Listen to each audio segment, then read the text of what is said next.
কিছু কিছু মানুষ আছে যারা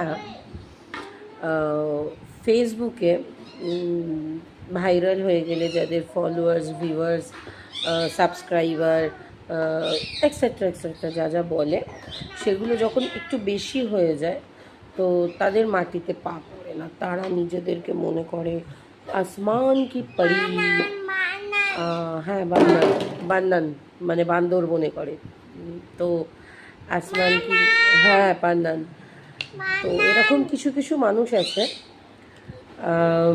যারা পথ কুকুরকে সেবা শুশ্রূষা করছে, তাদেরকে দেখভাল করছে, খুব ভালো কাজ করছে, কিন্তু তাদের মুখের ভাষা ব্যবহার এত খারাপ, মানে নিজেদেরকে একটা বিশাল কিছু ভেবে ফেলছে তারা, মানে ভগবানেরও উপরে ভাবছে নিজেদের, মানে ভুলে যাচ্ছে ভগবানের উপরে কিছু হয় না বা কেউ হয় না, কিন্তু ওনারা মনে করছে যাকে যা পারছে মুখে আসছে বলছে, মানে অ্যাকচুয়ালি হয়তো এগুলোই হয়।